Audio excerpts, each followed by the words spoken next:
আজকের ভিডিওতে শিখব কিভাবে মাইক্রোসফট ওয়ার্ডে টেবিল নিয়ে কাজ করতে হয়। তো প্রথমে আমরা একটি মাইক্রোসফট ওয়ার্ড ওপেন করব। এই যে আমাদের পেজটা, এই পেজে আমরা একটা টেবিল নিয়ে কাজ করতে হবে। টেবিল নিয়ে কাজ করার জন্য প্রথমে মাইক্রোসফট ওপেন করবে এবং তারপরে ইনসার্ট মেনুতে যাবে। ইনসার্টে আসার পরে এখানে টেবিল অপশন পাবে। এই টেবিল অপশন পরে এই যে বিভিন্ন টেবিল আছে, তোমার যে কটা কলাম রো দরকার তুমি সেটা নিতে পারো। যদি মনে করে এটা হচ্ছে না, আরও দরকার, বেশি দরকার, তো তার বেশি দরকারের জন্য ইনসার্ট টেবিলে ক্লিক করবে। ইনসার্টে যাওয়ার পরে তুমি এখানে যে কটা কলাম দরকার দিবে, রো দরকার, সেগুলোও দিবে। দিয়ে লেখার পরে এখানে ওকে। তো আমি দেখি কলাম 5টা দিলাম আর রো দিলাম 10টা। ওকে, দিয়ে এই লেখার পরে ওকে অপশানে ক্লিক করবে। ওকে, এই যে ওকে অপশান ক্লিক করে এই যে আমার টেবিলটা তৈরি হলো। ওকে, একটু বড় করে নিই। এই যে আমার টেবিল তৈরি হলো। এবার কী করবো, এবার মনে করো এটা একটা কালার দিতে হবে। কালারের জন্য এটা মার্ক করার পরে শেডিংয়ে যাবে। শেডিংয়ে যাওয়ার পরে এই যে শেডিংয়ে যাওয়ার পরে এই যে তুমি এটা এই কালার করো, তোমার যেটা খুশি তুমি সে কালার ইউজ করতে পারো। মনে করো এটা অন্য কালার দেবো, অন্য কালার দেবো, তো এটা যাবে।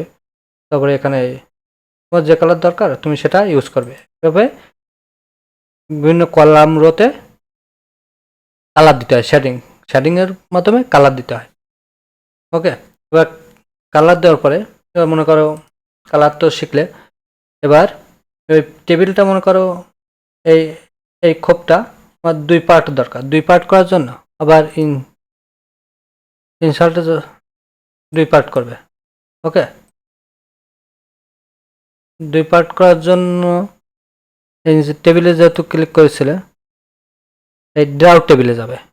ইনসার্টের টেবিলে ড্রাউ টেবিল। ওকে, ড্রাউ টেবিলে গিয়ে মনে করো এটা আমার 2 পার্ট দরকার। এখানে মাউস চেপে ধরে এখানে লাগাই এই পর্যন্ত, এটা 2 ভাগ হয়ে যাবে। এই যে মনে করো আমি এটা 2 ভাগ করতে চাই, এটা এখানে ক্লিক করার পরে এটা। ওকে, 2 পার্ট এভাবে তুমি ড্রাউ টেবিলের মাধ্যমে তোমার খুশি মতো তুমি নিতে চাও। ওকে, এভাবে তুমি টেবিলে কাজ করতে পারো।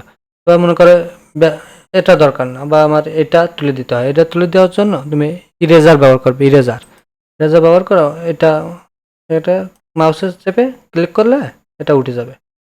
ওকে, এভাবে টেবিলে নেওয়া, টেবিল ডিলিট করা, এভাবে তুমি টেবিল ইউজ করতে পারো। টেবিলে কালার দেখালাম। ওকে, ওটা ইরেজার তুলে দিলাম। তারপরে মনে করো এটা ডিলিট টেবিল। ওকে, টেবিলটা ডিলিট হয়ে গেল, টোটাল টেবিল ডিলিট হয়ে গেল। কন্ট্রোল জেড চেপে আবার টেবিলটা নিয়ে আসলাম। ওকে, এখানে টেবিল হয়ে যায়।